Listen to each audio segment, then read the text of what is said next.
Welcome to the Money Play. We give you the game. So you can run the play. My name is Maya Sly. My name is Justin Giles. And listen, okay, so I'm super excited. I don't know if you're super excited. I have fan hands right now. Okay. I have fan hands right now. We are super excited, guys, because this entire show, all this here is for you.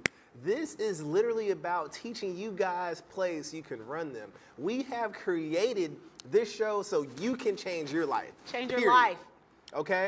So we have brought literally multi-millionaires from across the globe. And of course, I mean, you know, concentrated here in the US, but we got people coming from all over, right? They're gonna be giving you guys their strategies in their specific industries. And guess what? We're no different. Maya and I are also, you know, and I'm a humble guy, I know she's humble, but we also are multi-millionaires as well. And we built our businesses, you know. On our backs. Yes. On our backs. Like I got a hernia right now. This ain't easy. It's not.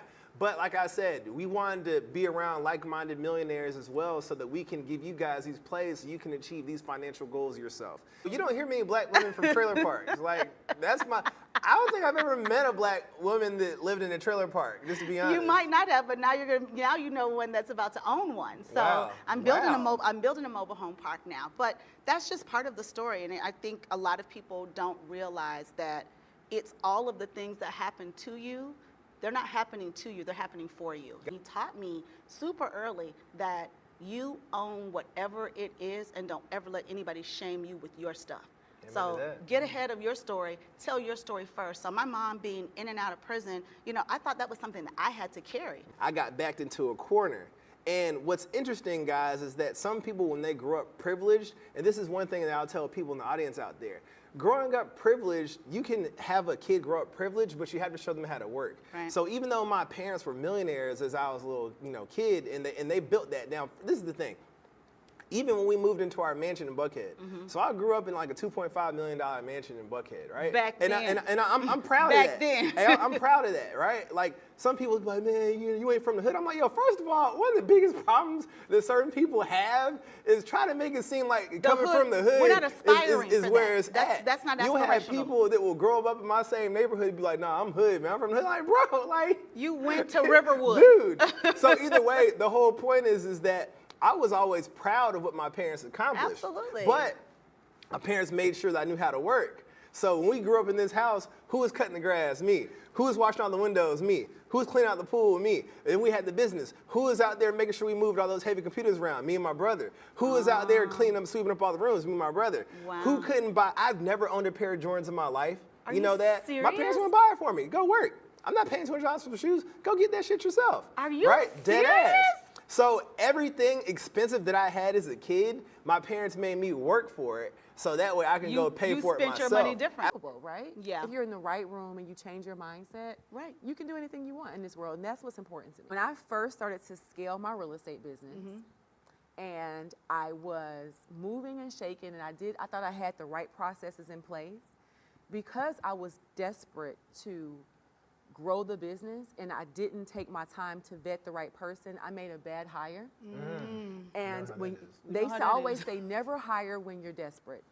Hire before you actually need somebody. Right. I hired when I was in desperate need of someone, and that person, although they helped at first, they became toxic to the business. Wow. And it stunted my growth. And Wow. I had to learn. So what I had to learn is my mess up there is I had to take a step back to catapult forward. Okay. Yeah. And I took that step back. So that's really where I messed up. And it wasn't just on that person. Right. Actually, it was also on me.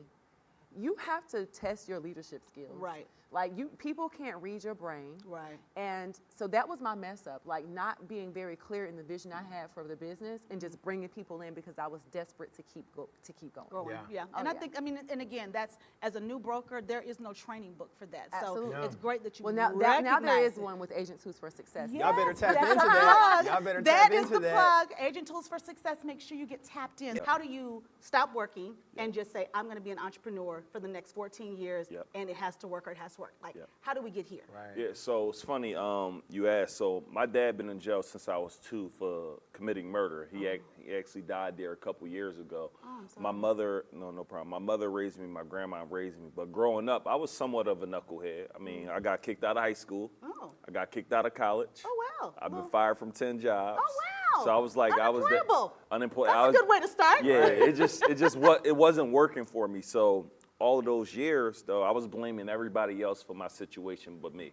Like, it was my mom's fault. It was the job's fault. It was Right. the school fault. After you get fired from 10 jobs, would you say it's the job's fault each time? Right. Maybe the common denominator here. Yeah, that it was your me, moment, right? So I made a decision 14 years ago. I'm like, man, I must make entrepreneurship work. It has to work or it has to work. So when I got fired, in that very moment, I became mentally unemployable. Right. I've never in the last 14 years had an ounce of doubt on if this is going to work.